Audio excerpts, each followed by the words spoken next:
爹爹娘亲，有没有办法让妹妹快点出来见我？还有6个月呢，我都等不及了。人类就算是成了仙，也依然要怀胎10月，这是人类与妖族不一样的地方。曾外祖父母也要闭关了，是不是等他们闭关出来，也要飞升仙界了？对啊，他们的修为早就到了灵仙境巅峰了，这一次闭关就是为了冲击最后关卡，最多半年就有可能要飞升了。我也要努力修炼，等以后去了仙界，我要保护娘亲和妹妹。啊，对了，那妹妹怎么去仙界呢？这个你不用担心，我和你爹爹在想办法，实在不行，咱们再等你妹妹修炼。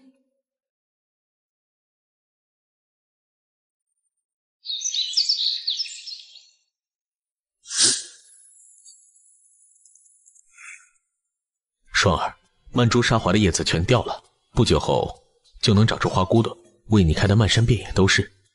真的吗？希望他们能争气点，在你生育之前能看见他们开花。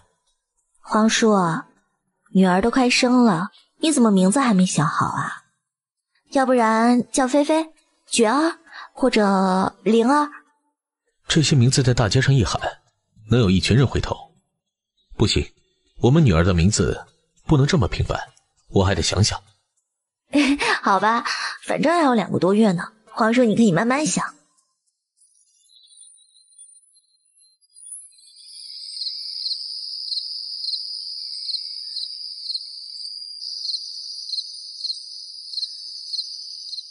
龙易柔，双儿，这个名字好不好？易柔，好听，柔情似水，佳期如梦。正如我们当初久别重逢，如梦似幻的时候，小柔柔、小柔儿都很好听。最关键的是，这个名字肯定很少会与别人重名。皇叔，你辛苦啦，奖励你一个吻。小柔儿，你娘亲很喜欢你这个名字，你喜不喜欢？他滴了我一下，看来他很喜欢。睡吧，双儿。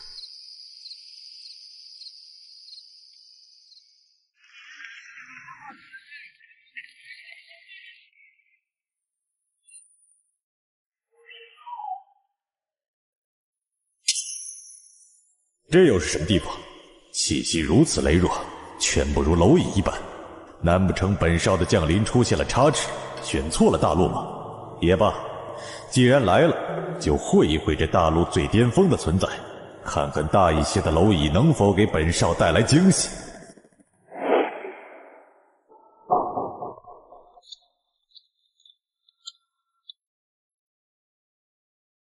你们肯定也感受到了那股强大的威压了吧？我打听到了，是仙界一方势力的一位少爷传送到了我们的小3000世界，似乎本来是要去更强大的世界，结果传送错了方位，来到了我们的小3000世界，现在正在各个大陆挑战每个大陆上最强的天才，无数天才死在他手里，现在往我们苍冥大陆来了。他什么修为？应该也是灵仙境的修为，但是他和我们不一样，他是从小在仙界长大，一出生就修炼的玄灵之力，灵玄境的修为强大到堪比散仙。我不惧他。我们也是修炼的玄灵之力，既然他还没成仙，我们自然不惧他。他要敢来，就把他打成猪头回去。哈哈哈！是我想多了，把仙界来的人想得太厉害了。你们说的没错，仙界又如何？过不了多久，他肯定就会来苍冥大陆挑战墨神，到时候墨神一定要把他打得屁滚尿流，看他还小不小看我们小3000世界。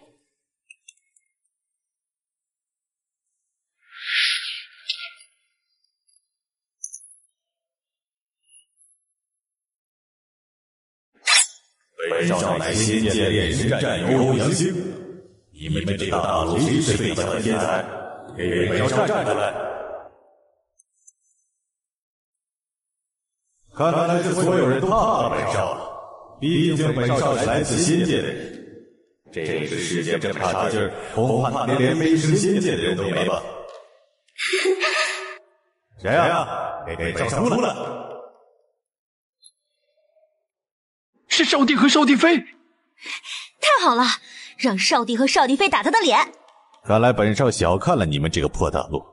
不过，即便你们比其他的天才强，也不是本少的对手。本少给你一个和本少过招的机会。你笑什么？我笑你不自量力呀！你不是我夫君的对手。这样吧，我给你一个和我过招的机会。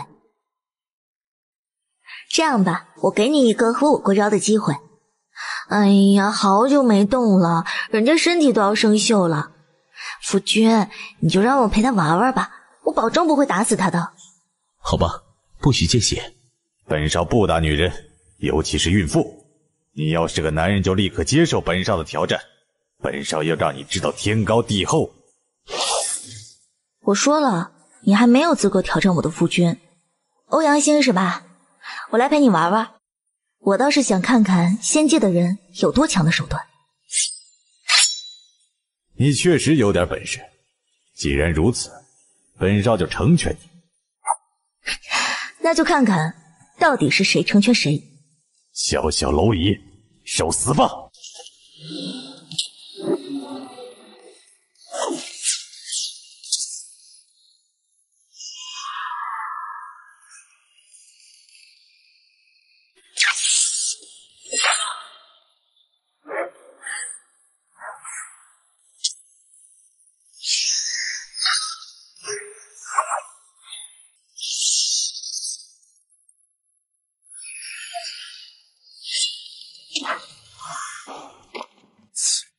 真无趣。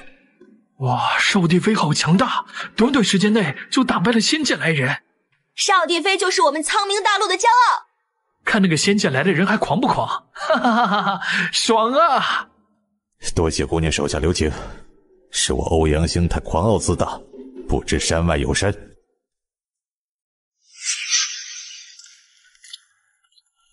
你跟来做甚？我想和你们交个朋友。你们叫什么？请我去你们家喝杯茶呀！我已经几个月没有喝过茶叶了。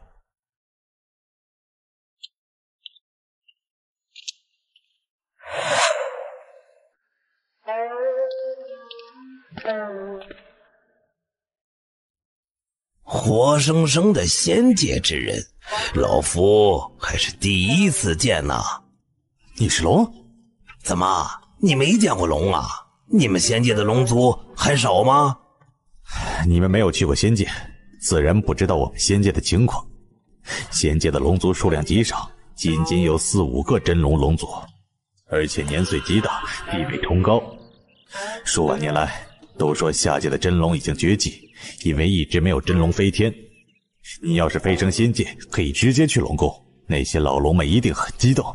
你说的龙宫是什么地方啊？龙宫啊，就是仙界的一个独立势力。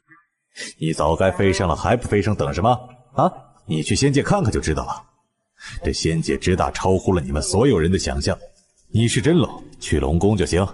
不过你们嘛，要是没有背后的势力，很难在仙界站稳脚步的。你们到时候去了仙界，可以来炼神战域找我。作为东道主，我可以帮你们在仙界站稳脚跟。我的传送时间到了，差不多要被传回去了。你们记得飞升之后，一定要来仙界的炼神战域找我，欧阳星。好，有机会我们会去找欧阳兄的。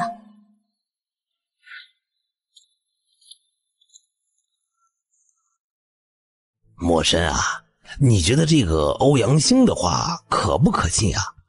他没有说谎。那等我飞升后，倒要去那个龙族看看。龙宫势大，到时候我们就去找前辈您当靠山。还没问题，要真有那欧阳小子说的那么好，我罩着你们。哈哈哈哈！只听他说仙界的东方、西方、北方和中部，倒是不见他提起南方，这倒是有些怪异。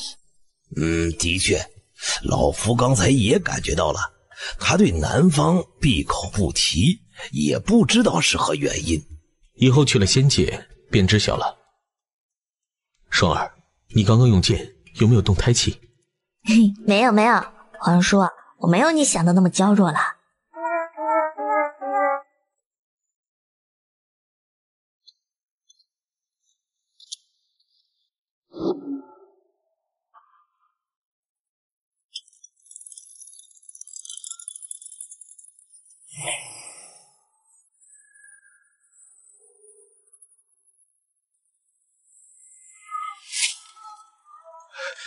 终于找到少主的转世了。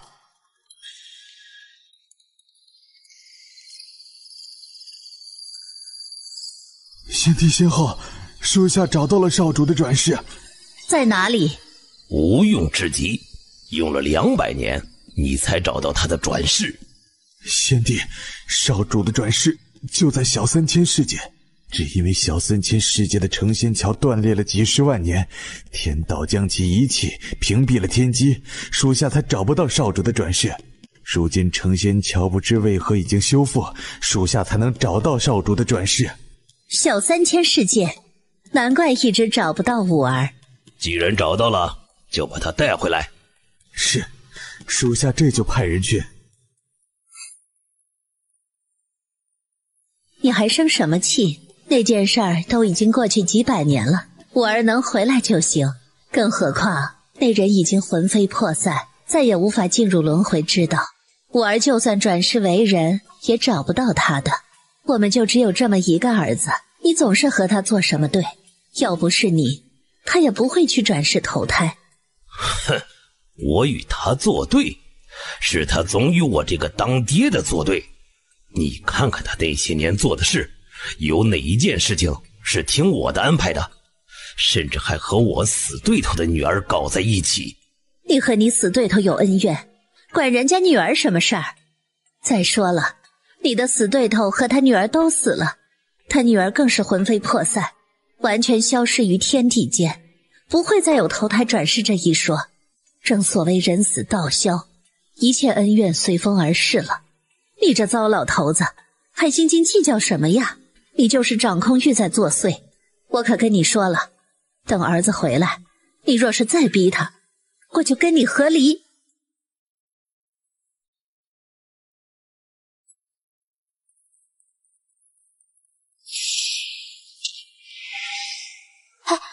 小柔她又提我了。妹妹不乖，等她出来了，我会替娘亲好好教育妹妹的。等我长大了，也要像爹爹这样对自己媳妇儿好，看爹爹娘亲多幸福啊！就是自己现在好像有点多余。爹爹娘亲，我去练剑了。去吧去吧。西西，你今天不是已经练剑了吗？我还要等妹妹出生了保护她，所以我还要更厉害些。你妹妹和你娘亲都由你爹我来保护，你保护你自己就行了。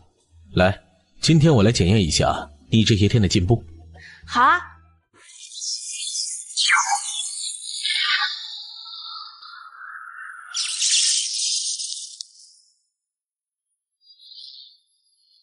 快躲起来，不管发生了任何事都不许出来，也不许出声。娘亲，快，西西听话。我有种不好的预感，双儿，你和儿子一起躲起来，快点。不，无论如何我都不会离开你，不管是什么事我们都要一起面对，生同囚，死同学。不行，双儿，我不能让你遭受任何危险。少主，你们找错人了。少主，我们是来接您回仙界的。您身份尊贵，这小3000世界不是你应该待的地方。都过去了200多年了，你应该也玩够了吧？主上吩咐让属下务必带你回仙界，无论用什么方式。滚！少主，您这样，我们只能用强了。父亲，我来和少主说几句吧。少主，我是韶华圣女，想必你已经不记得前世的记忆，不过没有关系，等你回了仙界，就有办法想起一切。你可以放心，我们对您没有任何恶意，只是来接您回家的。这里就是我的家，既然你们都说是前世了，前世的事情又与我何干？你们走吧，我不会跟你们走。少主，不管是前世还是今生，您都是我们的少主。您身份高贵，不该在这种贫瘠的地方，仙界才是您施展抱负的舞台。我怎么不知道我有什么抱负啊？我的心思难道你知道？我想让你们滚，你们怎么不滚？看来少主是被牵制住了，所以不愿意与我们离开。父亲，还是您来吧。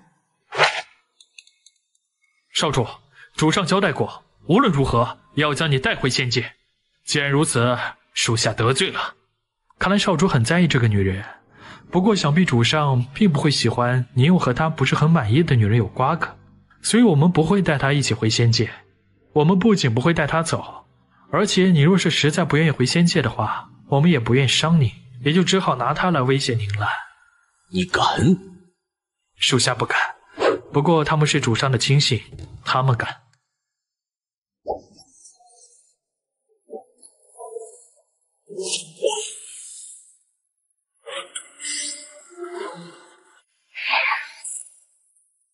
放开他！华叔，不要反抗，不要管我！少主，您不要挣扎，否则他就会和您一样痛苦。他肚子里还有孩子呢。你威胁我？属下不敢，属下这也是迫不得已。等您回了仙界，恢复了前世记忆，您一定不会怪罪属下。皇叔，你别反抗了，你跟他们回仙界吧，我会带着孩子去找你，最多几个月，我就会去仙界找你的。少主，跟我们回仙界吧。您如果不回去，我们在主上那里交不了差，所以我们只能拿这个女人来威胁您了。住手！我跟你们走。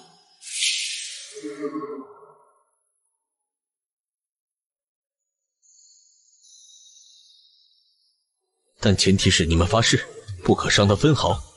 好，少主，属下们这就对天发誓，保证不伤这姑娘一丝一毫。您只管放心同我们回去。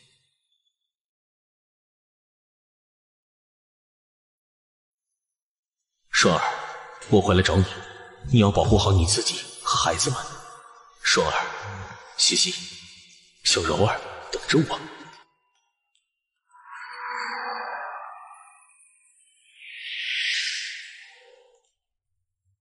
别过来，这是命令。西西别动，乖，听娘亲的话。发生了任何事，你都不许出声。韶华圣女，你还不配叫本少女的名字。你已经发了毒誓，难道你情愿被天道惩罚，也要违背誓言？说你命好，也的确命好，能被少主那样的男人看上，也是三生修来的福气。毕竟那个男人无数的女人求而不得，但你命也不好，你以为他真的非你不可吗？等他恢复了前世记忆，你在他眼中就不值一提了。你竟然不屑！哼，你以为你在他心中很重要？我说了，等他恢复了前世记忆，你不仅在他眼中不值一提，他还会后悔与你结合，因为前世的他可以为了一个女人心甘情愿与全仙界为敌，甘愿去死。你又算得了什么呢？你倒是淡定，不过很快你就淡定不了了。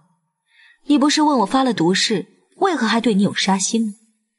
哼，因为我要杀的人不是你，而是你腹中的胎儿，这样就不算是违背毒誓了。你一介低等血脉，是不配拥有少主的孩子的。不，你要是敢碰我的孩子一根毫毛，我夫君将来一定会将你千刀万剐。本少女鲜少给外人弹琴，今日是你的荣幸。本少女鲜少给外人弹琴，今日是你的荣幸。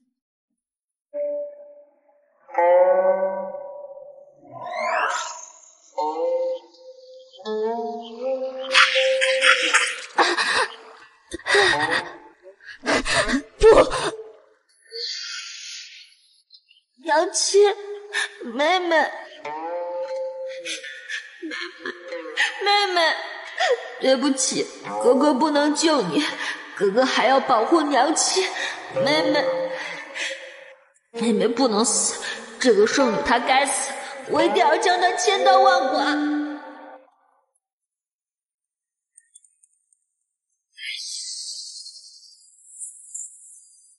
能听到本圣女弹琴是你的荣幸。你要是恨我，大可到仙界来找我。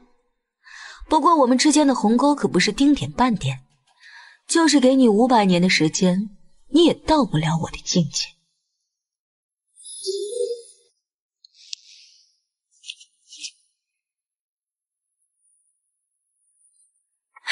娘亲，周某，娘亲，妹妹不会死的。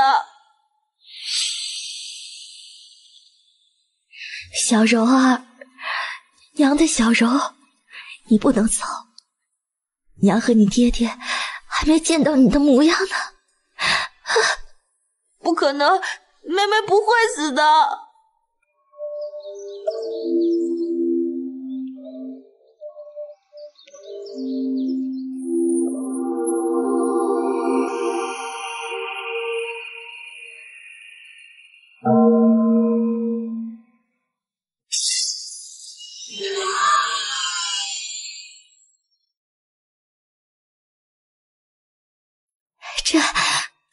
这是信仰之力。宝宝，你没事了，你要坚强，一定要完全好起来。我们还要去找你爹爹，你知道吗？那个蛇化圣女，娘亲一定会杀了他，为你报仇。还有那些带走你爹爹的人，娘亲也一个都不会放过。所以宝宝，你要快点好起来，娘亲要带你去仙界。我还需要更多的信仰之力，属下这就去办。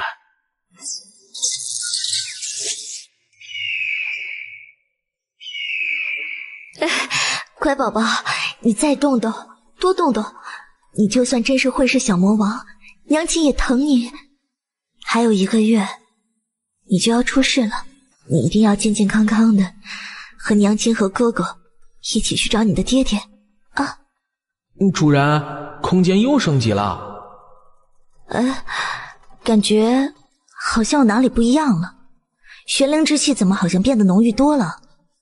是啊，空间不仅大了1倍，还产生了质的变化。你难道不觉得这是模拟了仙境的环境吗？主人，本来因为龙蛋和凤凰的原因，龙凤之气将空间的灵力转变成玄灵之气，而现在空间升级后自动生产玄灵之气，您不需要玄灵石也能在空间里修炼玄灵之力了。能自主产生玄灵之力，那这不就相当于仙气的范畴了？是啊，就是仙气。主人，我们本来就是仙气，由于沉睡已久，导致级别下降，现在终于可以升回仙气了。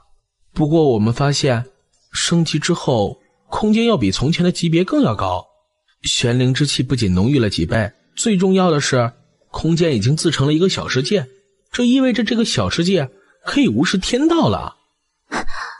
无视天道？您到时候飞升仙界之时，让2个小主人躲进空间里，天道是察觉不到的。为何空间会发生这么大变化？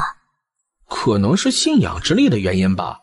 您身上积累了很多的信仰之力，您和您肚子里的小主人吸收剩下的，被空间吸了进来，从而发生了这么大的变化。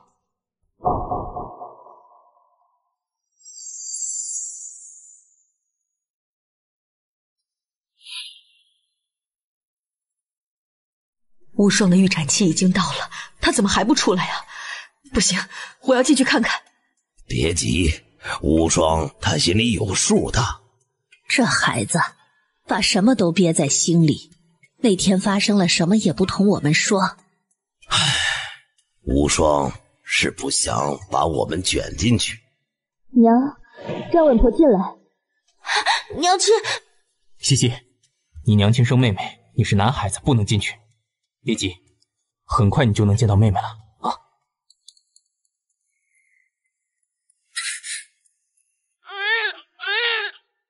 妹妹出生了，爹爹，妹妹出生了，我会保护妹妹和娘亲，请您放心。玉衡，你快看，曼珠沙华开花了，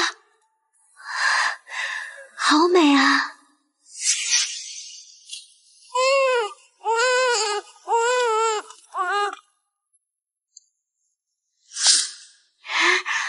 妹妹好漂亮啊！真漂亮。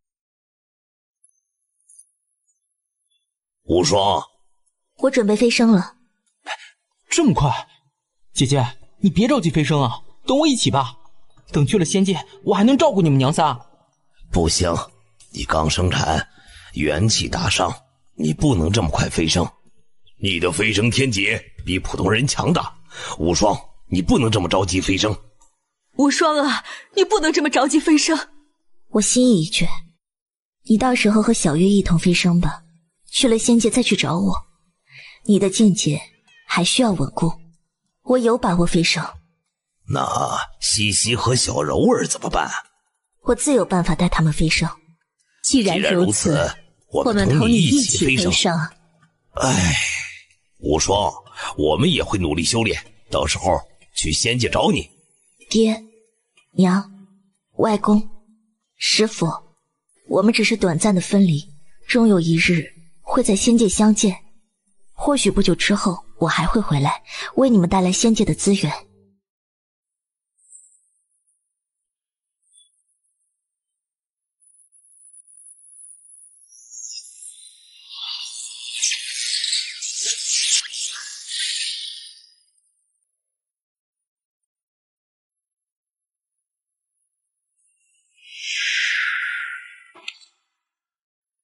西西，娘亲渡完飞升天劫，带你们去找爹爹。娘亲放心吧。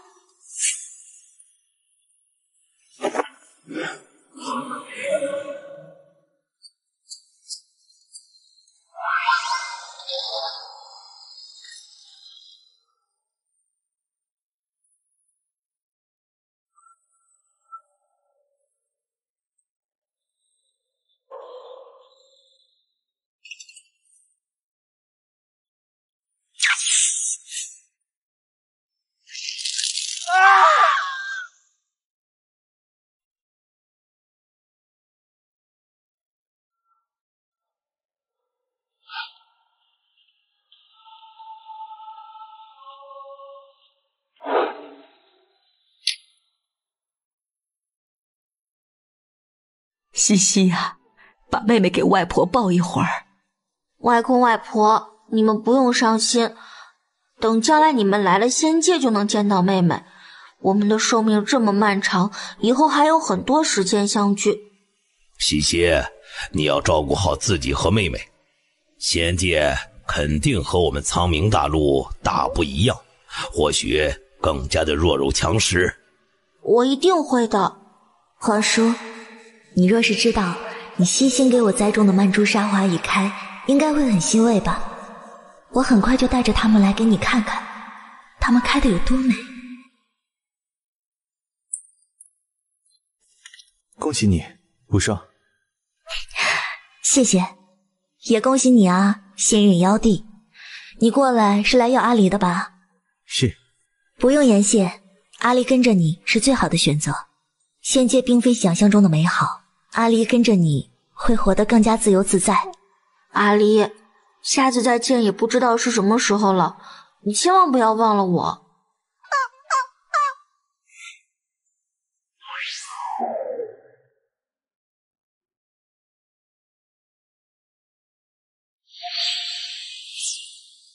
爹娘，你们照顾好自己。无双，你去吧，不用有后顾之忧，我们会去仙界找你的。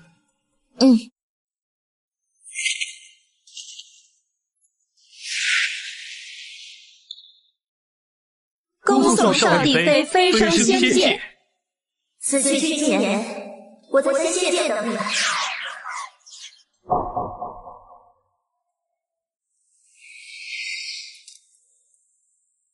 吾乃仙界接引使，仙界欢迎你，年轻人。接引使者大人，您可有见到与我一起飞升之人？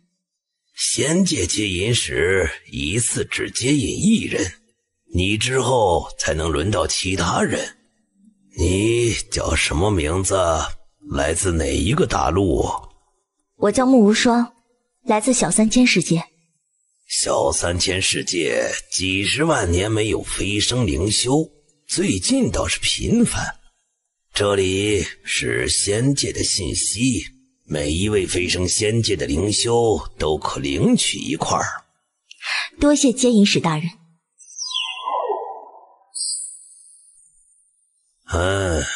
你站在前面的传送阵上，我将你传送到仙界之中。请问接引使者大人，每个灵修传送的地方都是一样的吗？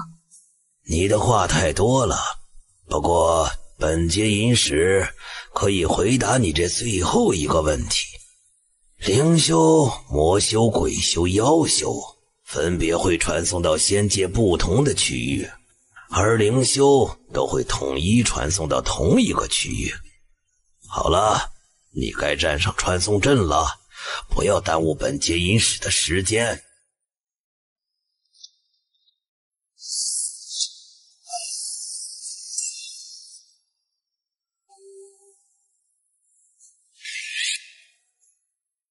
王接引，事情办好了。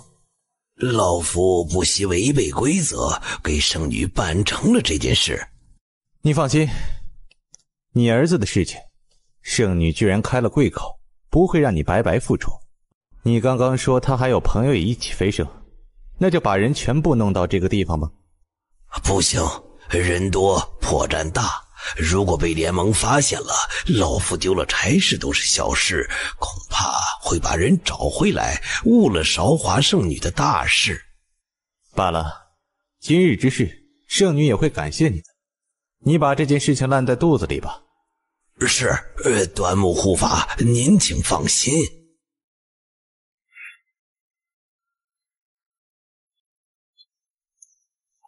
圣女，事情已经办妥，从小3000世界上来的那个女人已经被安排好了。哦，她竟然这么快就飞升了，倒是出乎了本圣女的意料之外。她的孩子应该死了吧？她小腹平坦，孩子应该早就死了。那里数百年没有主事之人，是最大的混乱之地。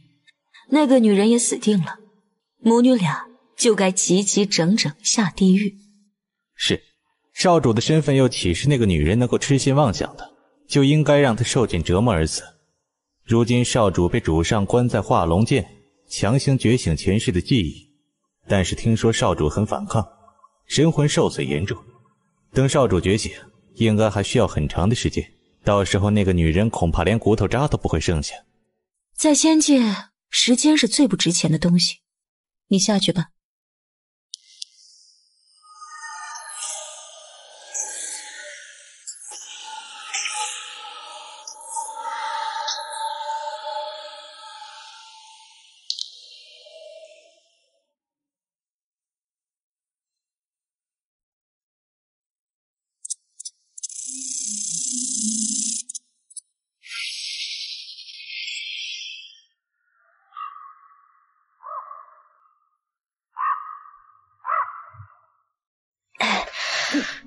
这是什么地方？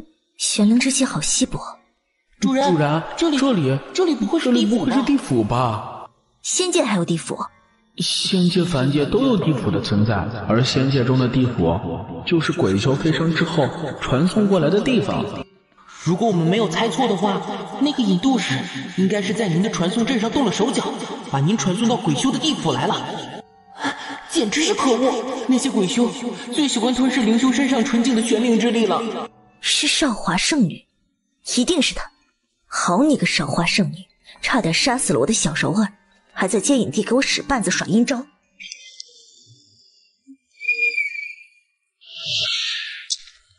九头鸟！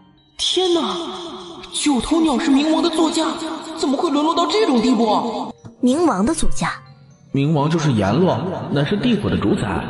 九头鸟诞生于地府之初，当初可以与神兽凤凰相比肩的存在。可是眼前的这只九头鸟和传说中的冥王座驾简直有着天差地别，这是怎么回事啊？不对，只要是活着的兽，我都能进行沟通召唤。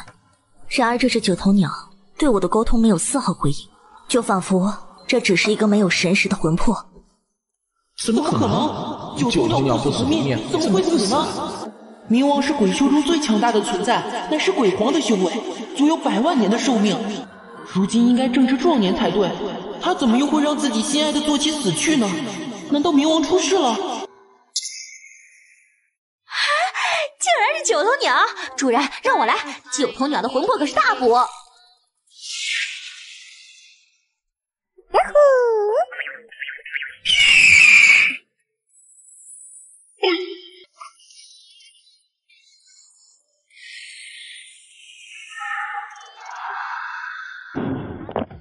这是传说中的九头鸟啊，竟然就这样被小凤凰给吞了。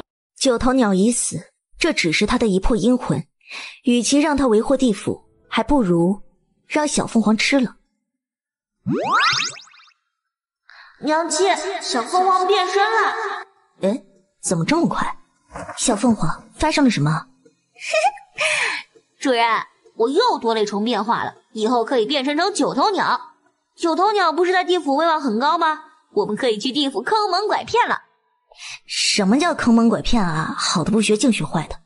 靠自己智慧和本事获得的东西，怎么能叫坑蒙拐骗呢？对，主人说什么都对。有的人费尽心思把我传送到这儿来，无非是想折磨死我。我会让他知道什么叫做绝处逢生，使必生花。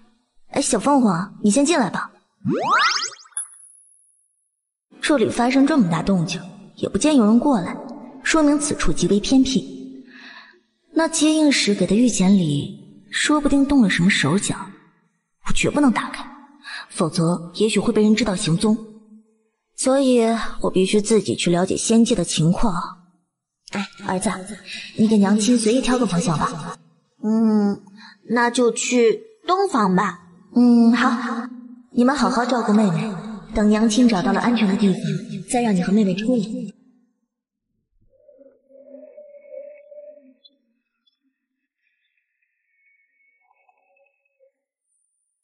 魔气，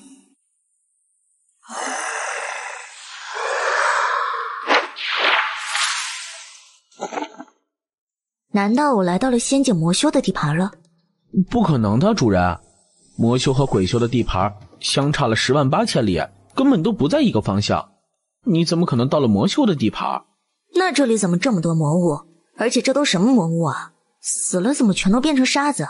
这些应该都是最低等的魔物。能飞升仙界的魔修都神通广大，毕竟魔修手段卑劣，在下界很不欢迎的，甚至人人得而诛之。所以飞升仙界的魔修数量极少，而那些白骨化的低等魔物，可能是因为这里的魔气太重了。不会无缘无故魔气重，如果这里真是鬼修所在的地府的话，就更不应该有这么重的魔气了。哎，会不会是有魔修来了地府？有可能。如果地府的主宰者冥王出了事，那么地府的秩序混乱，魔修进来也不是不可能。所以还是要知道地府到底发生了什么。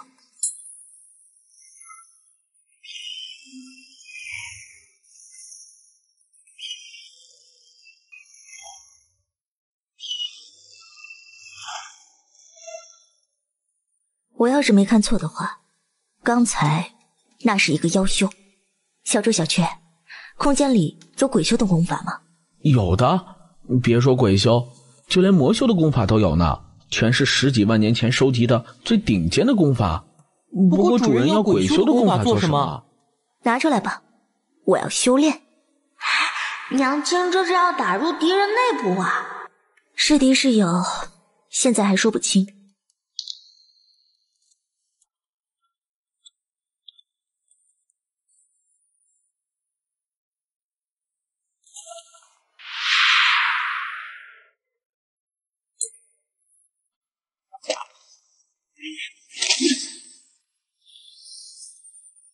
主人，您再继续修炼下去，就是彻头彻尾的鬼修了。来了洞府，总要入乡随俗嘛。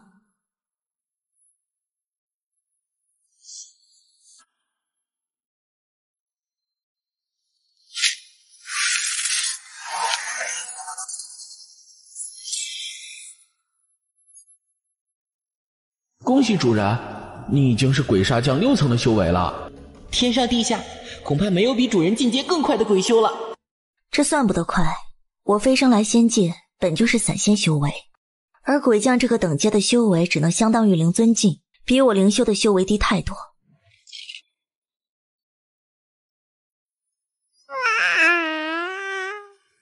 娘亲，妹妹很乖。西西，娘亲要先弄清外面的情况，再带你出去。你要是觉得闷得慌，就告诉我。我不憋。娘亲，我已经不小了，我知道娘亲现在的处境。您放心，不用担心我和妹妹，我们在空间里过得很好，还能不断修炼。我要争取早日修炼强大，给娘亲帮忙。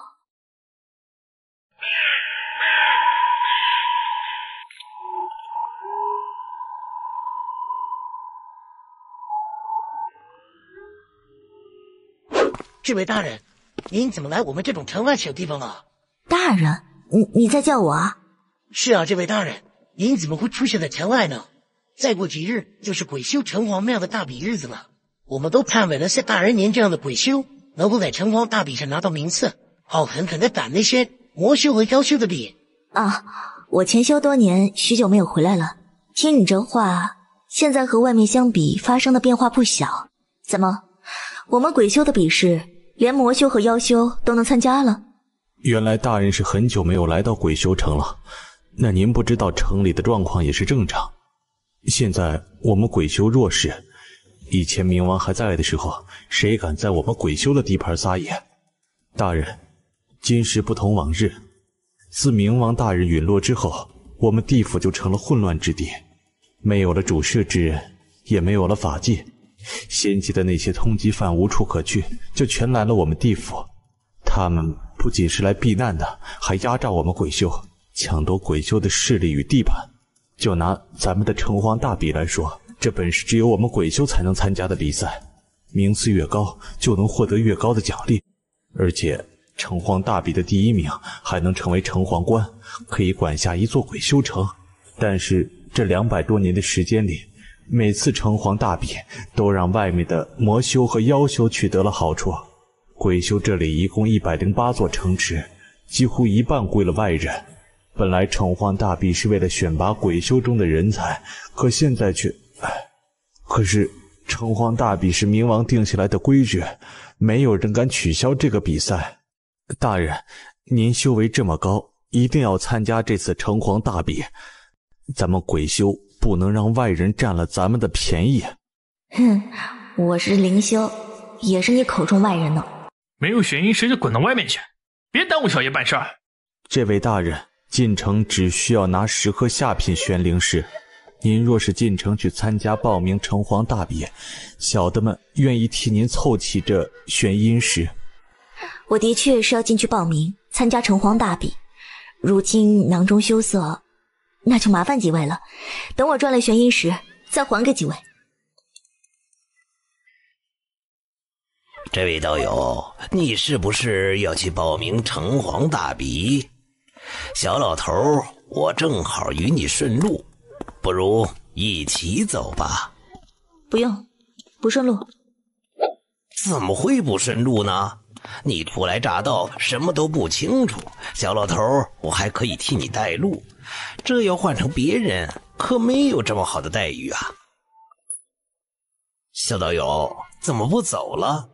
报名处就在前面，再晚一点天就要黑了，就报不了名了呀。我不报名了，你也别跟着我。怎么不报名了呢？小道友，你这也太谨慎了。老道我只是为人和善些，热情些罢了，又不会对你有什么不好的企图，你可以10000个放心。放心才怪，这个糟老头子肯定坏得很，无事献殷勤，非奸即盗。我今天不想去报名了，先去找个地方当点东西，换点玄阴石好了。当东西？小道友，你这可就真是遇上了对的人了。要问去哪里当东西最值当，没人比老道我更清楚了。来，跟我走。小二，老道我给你们送生意上门了，快点准备好茶伺候着。好嘞，您老等着。怎么泡这么好的茶呀？这可是您让我泡的好茶叶啊！我不习惯喝外面的茶叶，劳烦小哥再去帮我泡一壶茶来吧。行，姑娘请稍等。你这小豆友实在太讲究了，喝茶还要喝自己带的，怕老道我在茶里下毒不成？您这话错了，我是觉得呢，您喝着茶叶不堪入口，喝一口都是对我舌头的酷刑，也不知道老道您是怎么喝下去的。这话我可就不爱听了。老道我喝的这茶叶难道很差劲儿？100块玄银石才能买1两的茶叶，不知多少人喝不起。茶叶在我们地府可是稀罕货。那您可得好好尝一尝我的茶叶，说不定啊能改变您的观念。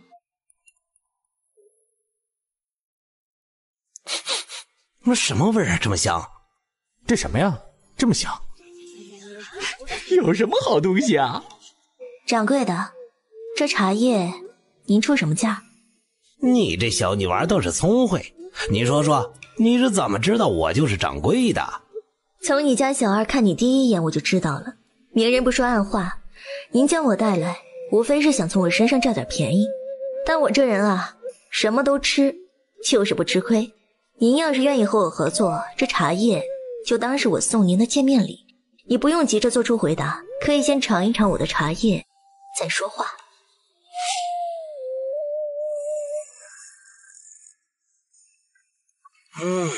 好茶呀！这么好喝？你这败家子儿，茶怎么能像你这样喝的？真是气死老道了！好舒服啊！难怪呀！鬼修可以修炼玄灵之气和玄阴之气。星辰从小到大都生长在阴间，不曾修炼过玄灵之气。而这茶水中蕴含了大量的玄灵之气，难怪突然长了修为。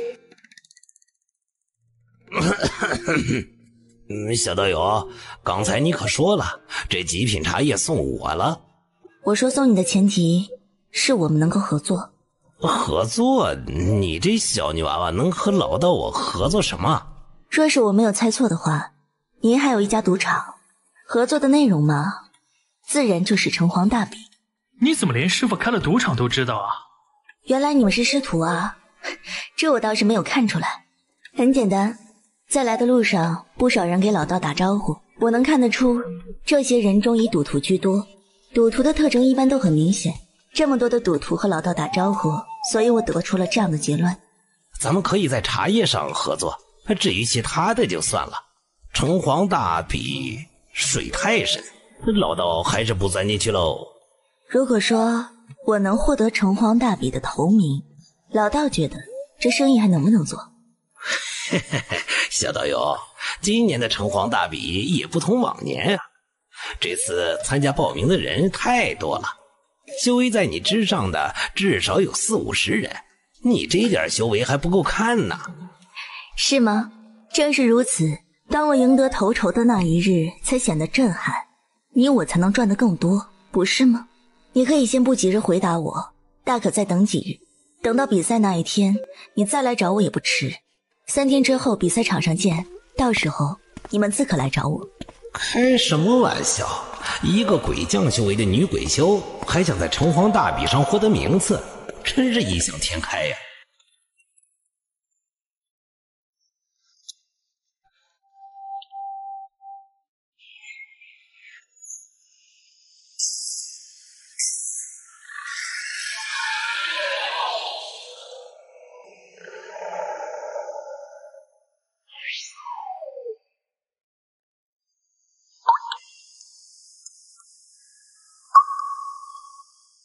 也许是谁刻意切断。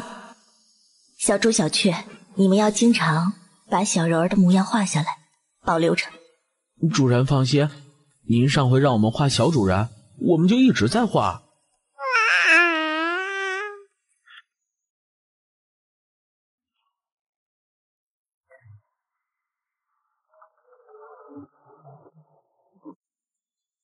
我看了，那个女鬼修没有报名，报名册上都是我们知道的人，没有陌生人的人名。是老道我想多了，女人的话果然不能信呀。师傅，咱们赌场到底要怎么开盘啊？压金鹏王夺魁的人肯定最多，如果能杀出一匹黑马，咱们就赚大发了。魔修重楼不也呼声很高？夺魁的人应该是他们中间的一个，谁都有可能啊。重楼还未出关，谁知道他这次进步如何？而且压他的人也很多，就算他夺魁了，赌场也不一定稳赢。来啊，买定离手，买定离手！金宝赌庄坐庄，压金鹏王稳赢。金宝赌场太不要脸了，竟然来赛场上吆喝！哟，这不是吴德吴老板吗？怎么亲自来看比赛呀？无量天尊，原来是金老板。老道闲来无事，来看看比赛。金老板虽然不要脸，但是和师傅比起来，还差了那么点火候，不然怎么能叫吴德呢？吴德啊！哎，吴老板真是有闲心有雅趣啊！难得到赌场，现在还没动静，我还以为吴老板是在憋什么大招呢。哈哈，哪里，小赌怡情，大赌伤身。老道，我视金钱如粪土，这赚钱的大事儿，金老板尽管放手去做吧。视金钱如粪土，全贵修城谁不知道你这臭牛鼻子道士是个见钱眼开之辈？一有钱赚的路子，就像是闻见了腥味的鲨鱼，跑得比谁都快。师傅，他们金宝赌场怎么推荐别人买金鹏王赢啊？如果金鹏王赢了，他们不亏大了？金鹏王是金老板的好友，在外人看来，他推荐别人买金鹏王赢是给金鹏王造势。不过老道倒是觉得他们可能达成了某种交易。这个金龟孙连汤都不给老道喝一口，忒不地道。师傅，你快看，是那天那个女鬼修。师傅，你快看，是那天那个女鬼修。你这么激动做什么？他才进了1阶，才鬼将4层的修为，要夺魁，做梦更实在些。那他也勇气可嘉。他能不能过预选赛都不知道。我觉得能。犯了天了，小兔崽子，专和老道我顶嘴。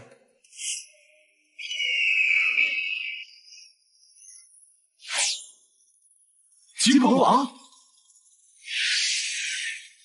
是魔修重楼。老道友，赚大钱的机会你可要抓紧了。买定离手啦！我们无量赌场敢肯定，那位叫穆无双的女鬼修肯定在预选赛上会被淘汰，大家来尽情的压注吧。人字号擂台上魔修占了一半，这些魔修肯定会联合起来，把其他人打下擂台，这是毋庸置疑的。我买100块神医石，他输定了，我也买。擂台上除了他，只有5个鬼修，他不可能赢的。我们联合起来对付魔修，不能让魔修把我们全部赶下台。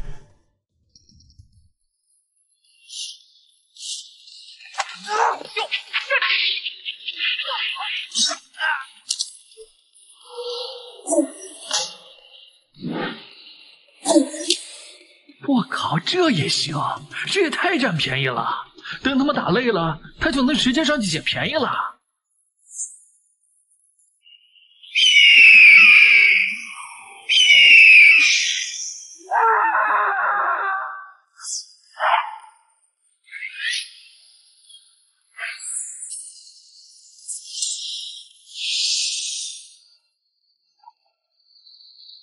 好恐怖的肉身，是我早被砸成肉饼了。装神弄鬼，谁要挑战我？有点勇气，爷爷来教你做人。这身材倒是不错，这脸肯定是因为长得太丑了吧？要说丑，谁能比得过你啊？你长得像几百只妖兽碾压过似的，脸盘子凹凸不平，说你是猪都侮辱猪了。嘴皮子利索有什么用？爷爷今天就把你肠子给拉出来。看来你对你的剑道很有自信。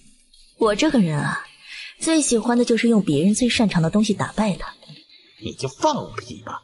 在这地府，老子的赤焰剑道响当当的出名。你想用剑道打败我，做你的春秋大梦？小娘撇，有点本事就目中无人了。爷爷，我教你如何抱头做人。是本姑奶奶教你如何做人。是本姑奶奶教你如何做人。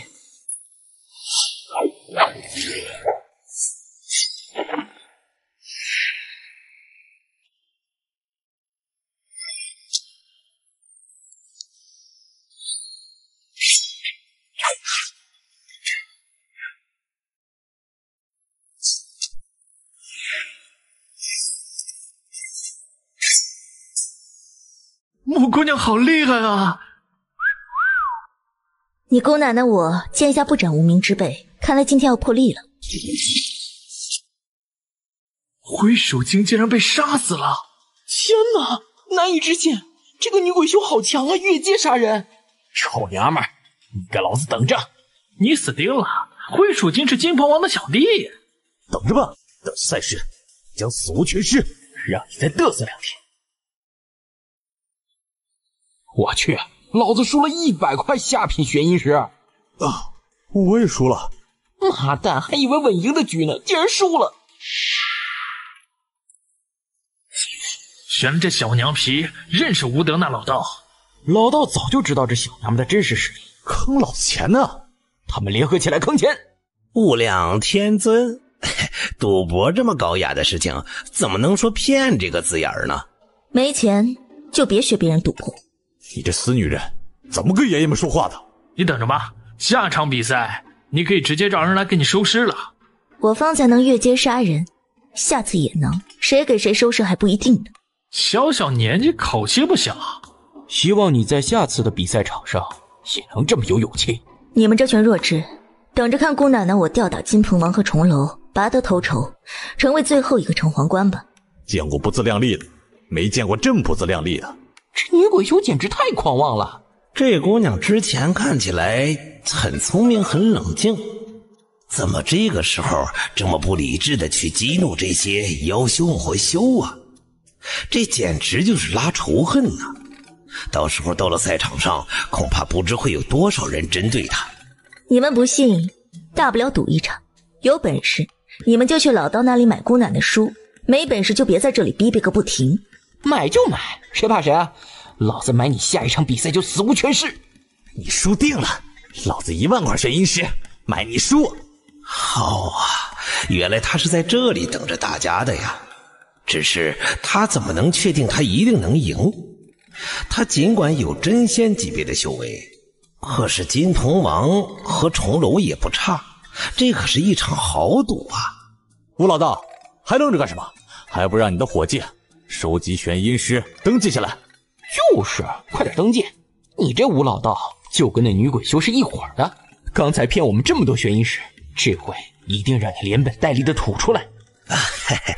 无量天尊啊，老道是真不想开盘啊，但是为人要言而守信，既然穆小道友说出了口，老道也只能照办了。老道我这个人啊，最讲诚信了。小道友啊，你到底有没有把握呀？老道这回可是豪赌啊，要是输了，那可就要倾家荡产了呀。没有把握的事儿，我会做吗？你输了是倾家荡产，我若输了，命就没了。我会拿自己的命开玩笑？这是这次预选赛赚的玄阴石，说好了55分，这些先给你。这是方才收的玄阴石，我先给你分了3成出来，这些加起来有150几万块中品玄阴石，你趁早去买点趁手的兵器。谢了。没想到鬼修城这些人挺富有，这么一会儿功夫就收了几百万中品玄阴石啊！嘿嘿嘿，这算什么？接下来的2天，咱们108座城池里的妖修魔修估计都会来老道这里买你书啊！他们认为这是稳赚不赔的买卖。我们鬼修是不会买你书的。你们可以去别的赌庄买我赢，最好把全身家当都押上。真的吗？你要是真有那么把握，我就真的去买你赢，还让我朋友也买你赢。在别的赌庄，你能赢的赔率已经涨到了20倍了，那些庄家都不信你能赢。20倍了？那你顺便也给我买50万中品玄阴石吧。啊？你让我买，你就不怕我拿了你的玄阴石跑了？无量天尊，老道以为老道我就已经很贪心了，没想到啊，还有比老道还狠的人呐！你这是赚了鬼修城、妖修、魔修的玄阴石，还要赚赌场里的玄阴石，老道真是服气了。不过呢，你给了老道一个很好的启发，既然把宝都压在你身上了，那老道也干一票大的，去别的赌场买你赢，是要把每个赌场都掏空。所以啊，小道友，你可一定要赢啊！放心，我不打无把握的仗。那就好，老道再给你讲一讲金鹏王和重楼他们的杀手锏这些东西，让你确保万无一失。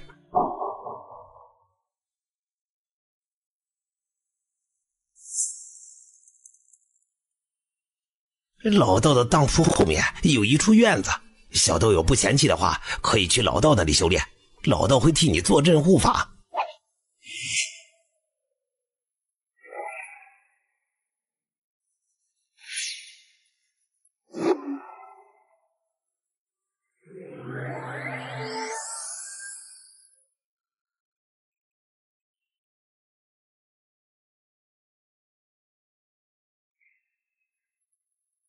娘亲又要渡劫了。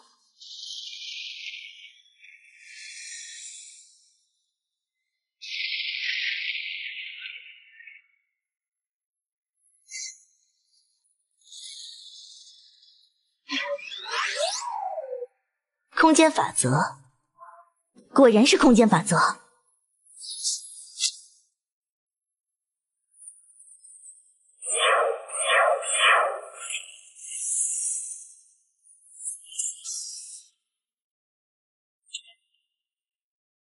娘亲，我怎么在你身上一点修为都感觉不到了？因为娘亲的身体之中多了一种金色的本源之力，只需要运转着本源之力，就能将我的修为完全遮掩。西西，你若是感兴趣，娘亲将来教你。娘亲好像也更漂亮了。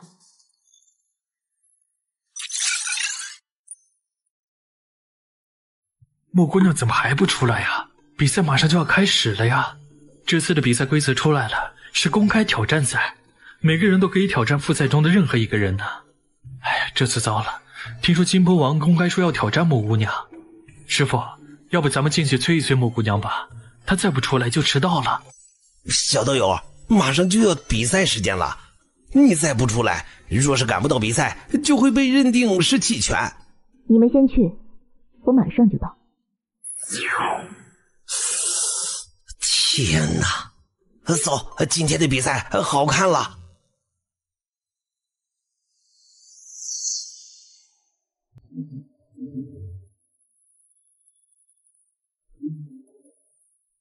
他是不敢来了吧？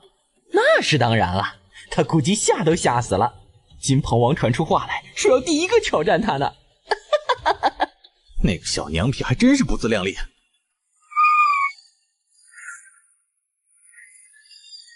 九头鸟，是九头鸟！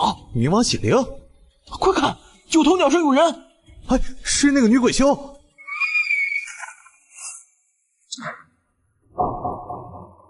听说你想挑战我，那么来吧，我给你一个挑战的机会。哼，蝼蚁，不自量力！金鹏王竟然是魔修！天哪，怎么会这样？他不是妖修吗？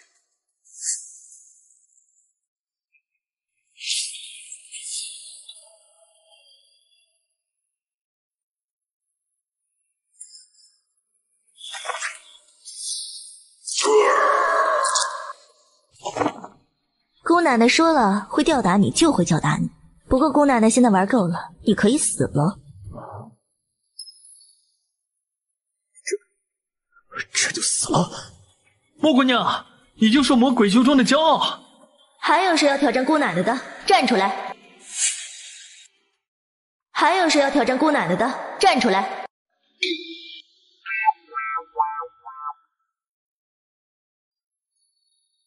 我好像听人说你要挑战我。你太嚣张了，在未彻底成长之前，你不应该这么猖狂的立地。看来这个重楼还真的隐藏实力了，否则不敢说出这么有底气的话来。你以为你很强大？我早就看穿了你的修为，你不过是真仙境巅峰的修为，才能吊打金鹏。你显然不知道什么叫做人外有人，天外有天。金仙境，从龙已经晋升为金仙了。太好了，这个嚣张的女鬼修死定了！杀了孟无双，为金鹏王报仇。鬼修都苟延残喘去吧，地府就交由我们魔修掌管了。说的好像只有你一个人是金仙似的。姑奶奶当初就说了，要吊打你就是要吊打你，你有什么本事尽管使出来，本姑奶奶好送你去和金鹏王作伴。师父，无双姐一定能赢的。但愿她能赢吧。老道在地府关键时刻能保命的东西，今天只能咬牙给你了，人情只能用一次啊！希望卞城主已经出关了，否则……师父，这不是当年你帮了卞城王后、卞城主送您的玉简吗？您当初说，您若是在地府惹了大祸，能让卞城主保你一命的。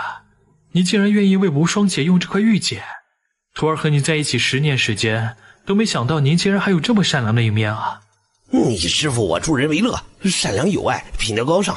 整个鬼修城不知道多少妇女迷倒在你师父我的道袍之下，你还敢说师父我不好？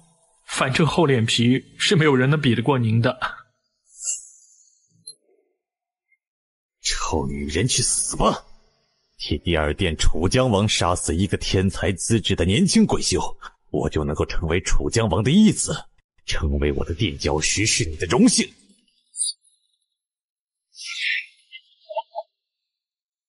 上品仙器就这点力道，不过如此，真是令人失望啊！绕你一招，接下来到我了。还敢张狂！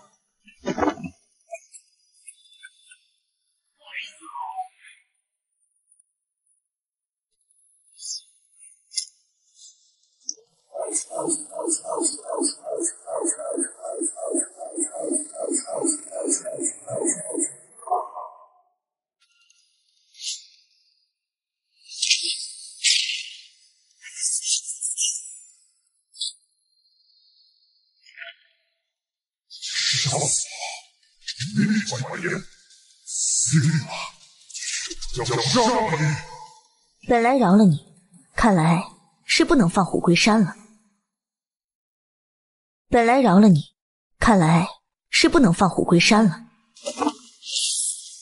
孽畜住手！楚江王？怎么会？楚江王怎么会出面？这臭娘们还不快放了我！我是楚江王定下的义子，你杀我就是对楚江王不敬。现在楚江王来了，你死定了！就是先帝来了也救不了你，姑奶奶让你魂飞魄散！畜生！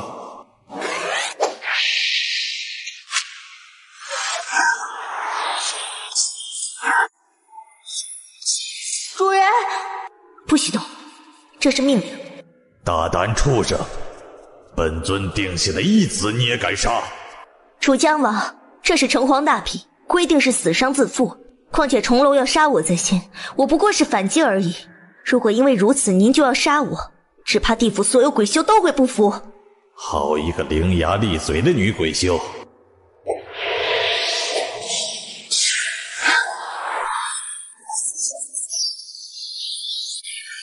楚江王，比赛的规则就是死伤自负，这是冥王曾经定下来的规矩。本尊不会破坏冥王的规矩。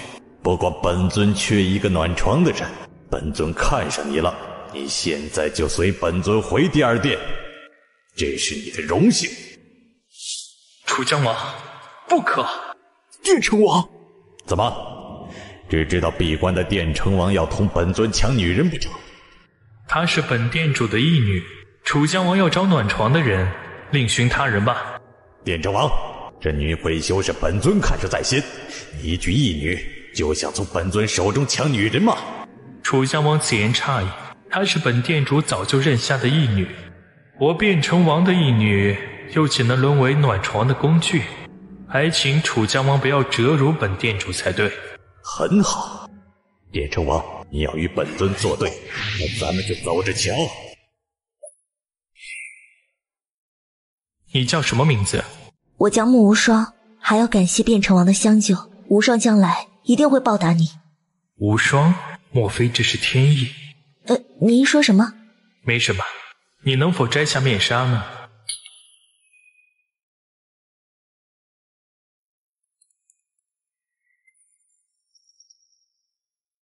从今以后，你就是我变城主的义女，有任何事都可以来找我。这块玉简上有我的神识印记，启动玉简就能联系到我。无双多谢义父。还有谁要挑战我？站出来！既然没有人挑战穆无双，那么这次的城隍大比胜出的就是穆无双。各位审判有没有意见？当然没有意见。看来审判们都没有意见。那么恭喜穆无双，成为我们鬼修城的最后一位城隍官。从今往后，我穆无双势必壮大鬼修，引领大家走向曾经的繁荣。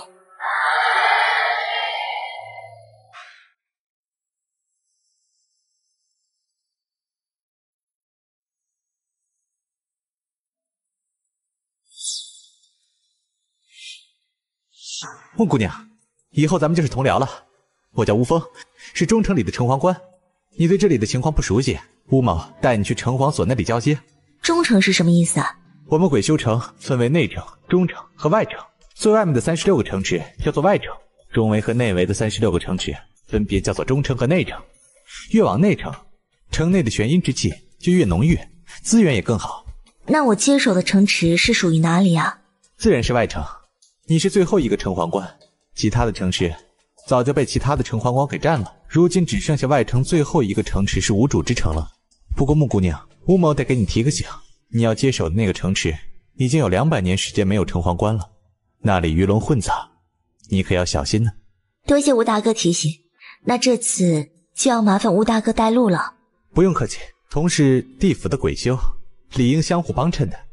那我去叫我的2位朋友和我一起去，吴大哥不介意吧？那是自然。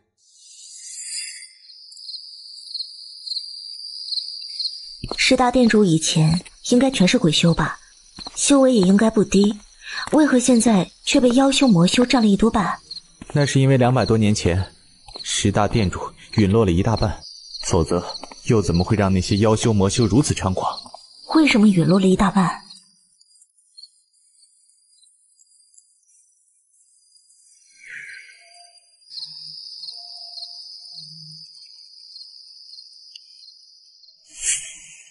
瞧什么瞧，急什么急？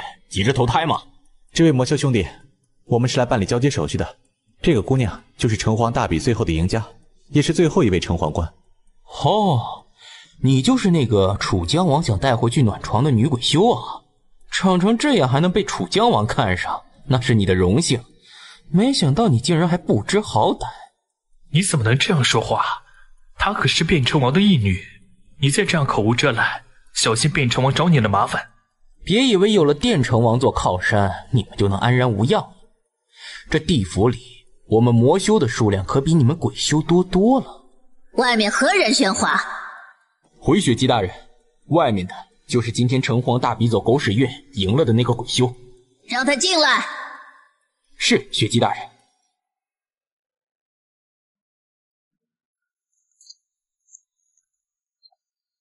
雪姬大人，小的把人带到了。真丑！我还以为义父真的看上了这个女鬼修，还和卞城王抢人，看来是我多虑了。那是自然，这女鬼修长相丑陋，哪有雪姬大人半分姿色？楚江王那种人物，又怎么会看上一个女鬼修呢？楚江王只是想折磨他罢了。把钥匙给他，让他滚吧。可是，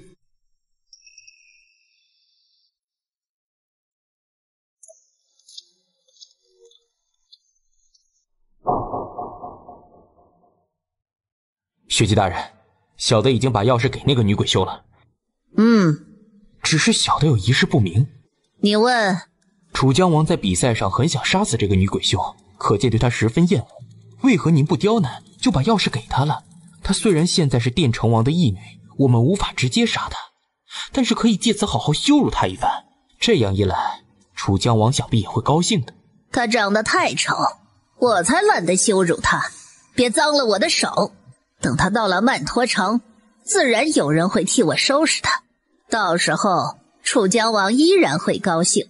雪姬大人，您的2个兄长就在曼陀城，这样一来，您的兄长还能因此在楚江王面前立功。算你聪明。魔修可有为难你？没有，我已经拿到了钥匙，不过我不知道曼陀城在哪一个位置。还是乌某带你们去吧。不过曼陀城这个地方可比任何城池都要混乱，莫姑娘，你可要有心理准备。是啊，老道虽然没有去过曼陀城，却也听说了他的凶名。再凶能凶到哪儿去？无非是刁民多一些罢了。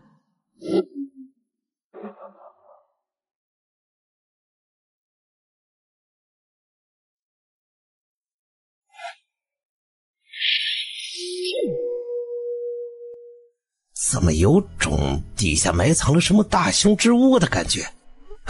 无量天尊，老道已经金盆洗手，发誓不再赶回老本行了，千万不要真的是有什么呀。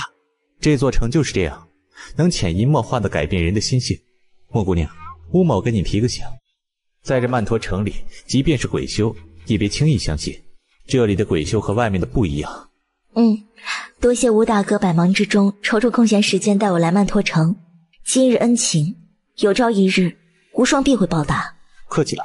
如今地府自从100年前那场大战之后，鬼修变得弱势，你我同是鬼修，相互帮衬是应该的，不必言谢了。对了，木姑娘，你初来乍到，又被分到了曼陀城，必须要有自己的人手才是。吴大哥指点的是，无双也有这个想法。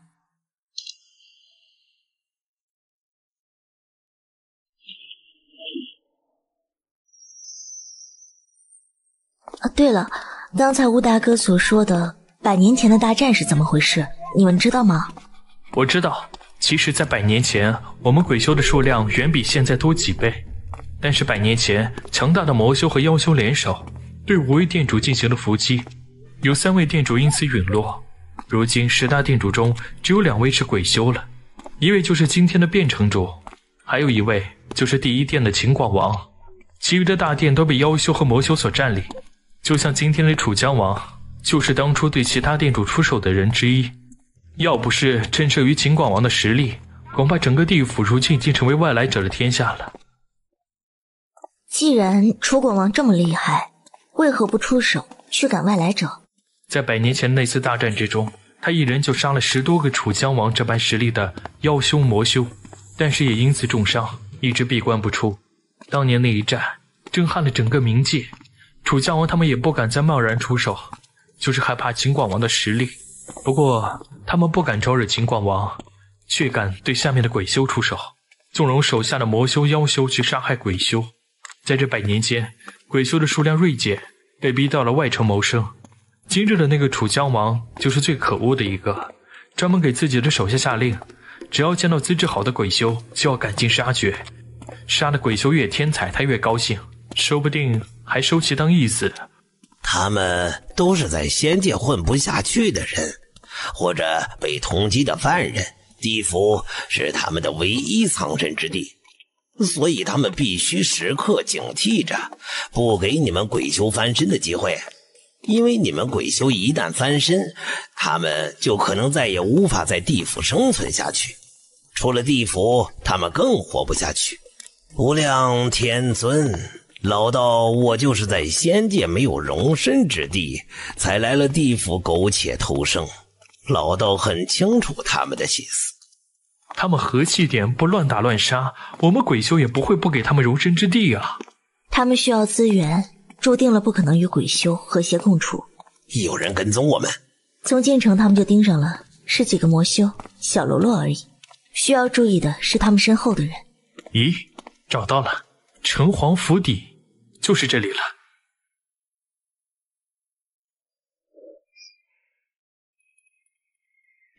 都说新官上任3把火，怎么新来的那个娘们儿到现在一点动静都没？我看他是听了2位大人的威名，所以当缩头乌龟不敢出来了。就是，两位大人的妹妹雪姬大人可是楚江王的堂堂义女，想必那个小娘们都吓尿了，哪儿还敢出来？大哥，我有办法，我敢肯定要不了几天，她就会自己找上门来了。到时候，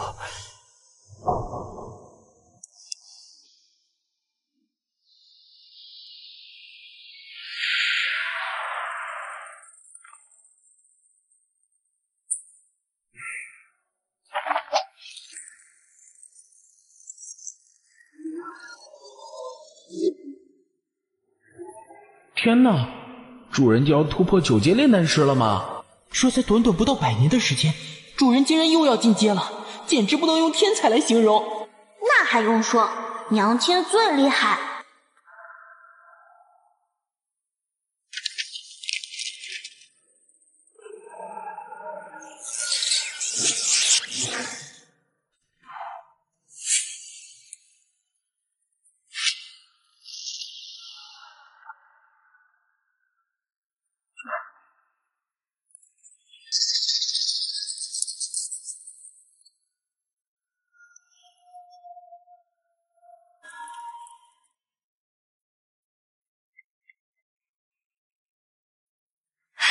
少主苏醒了。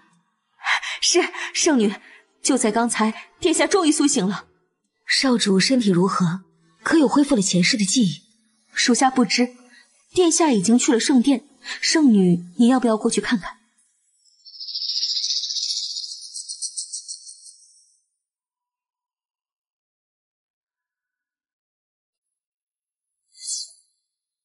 雾儿，你可曾有哪里不适？可曾记起了你前世的记忆？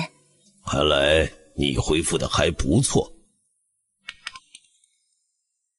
你转世一次，难道哑巴了不成？父亲母亲都不会叫了吗？生儿刚苏醒，还神魂不稳，你少说2句吧。生儿，听大祭司和韶华说，你转世之后与一女子成了亲，但韶华说那女子品性不行。得知你的身份之后，竟然索要了1件仙器和1瓶仙丹才罢休。这样的女子配不上你。幸好你们未曾有一儿半女，既然没有留下子嗣，父亲母亲便自作主张，抹除了你转世的记忆。转世的事情于你而言就是一场修行，你也不用再去追究这些事了。我转世居然与那个女人成亲，又怎么会没有留下子嗣？韶华说你们才成亲不久，没有留下子嗣很正常。你们总是自作主张，我的记忆你们想抹除就抹除，这次是，以前也是。哼，我们都是为了你好，无关紧要的记忆留着做什么？好一个无关紧要！再说了，以前我们抹除你关于那个女人的记忆，是为了让你斩断情根，但最后不是没有抹除掉吗？我们所做的一切都是为了你好，还会害你吗？生儿，你只有彻底的斩断情根，将来才能悟长生之道。我们天宫虽然长久不衰，但是要有2位先帝，才能真正凌驾于其他的势力之上啊！你若是能成为先皇，我们天宫才是真正的永不衰减。你的身上系着整个天宫的荣辱兴衰呀！斯人已矣，你该放下了。我的事不用你们管。你这孽子！少华圣女求见。让韶华进来吧。是。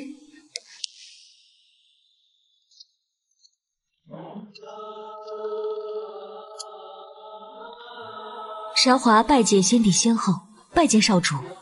韶华一定是心系生儿，才这么快赶过来的吧？少主终于苏醒，韶华欣喜万分。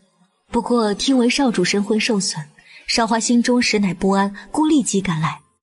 你有心了，生儿神魂受损，的确需要休养一段时日。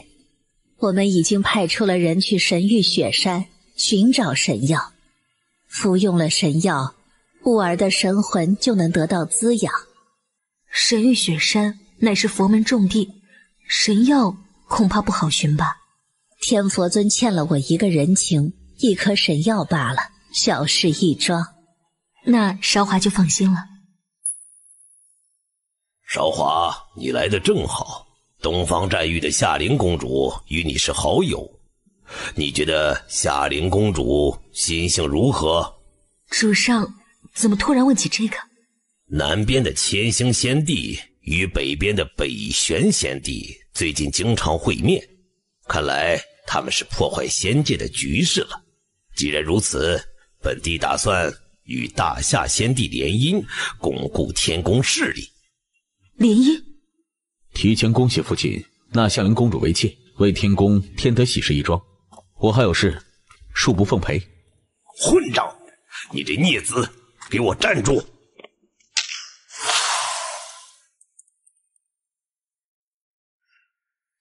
主上息怒，主母息怒。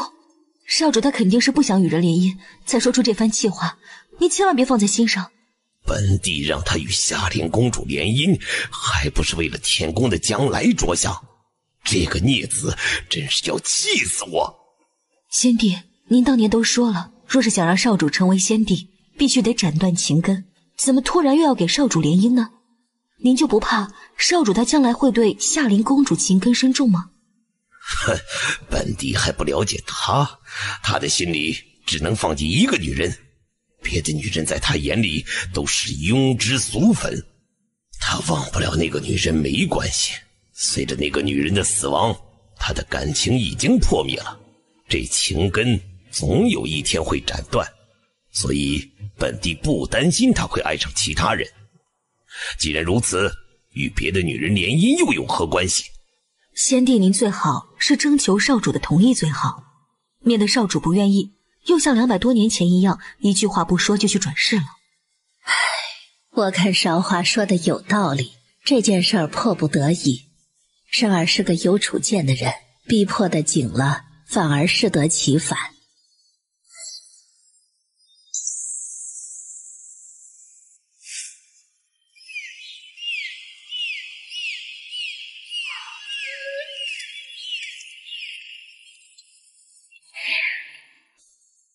韶华圣女，殿下要见你。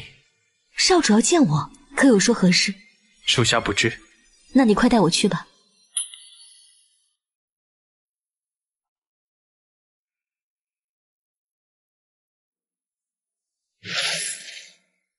少主，您找我？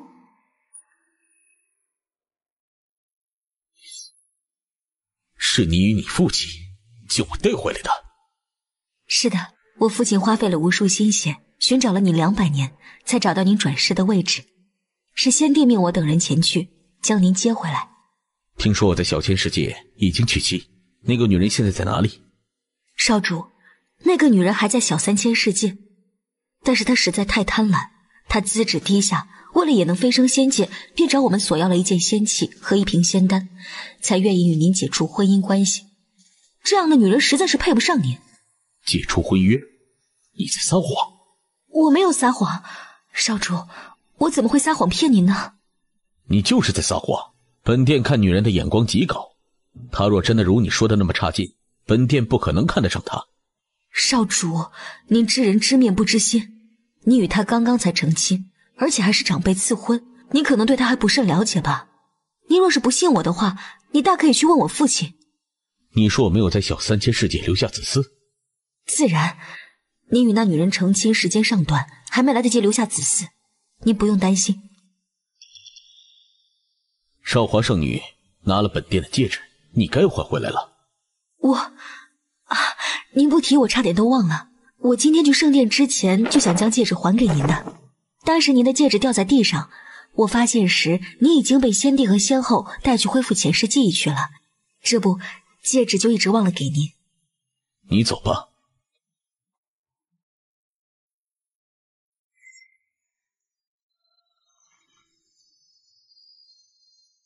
双儿，你我命中注定。你看，跌跌撞撞200年，我已经没有前世的记忆，却还是找到了你。这事我绝对不会再让你受到半点伤害。你再等等，我会为你扫除一切障碍，再让你出现在世人面前，这样就不会再重蹈前世的覆辙，也没有人能把我们分开了。双儿，我知道，以你的性格，你肯定已经飞升上仙界找我。我一定会先你一步找到你，然后保护好你和孩子。到时候我会杀了少华圣女来祭奠我们的女儿。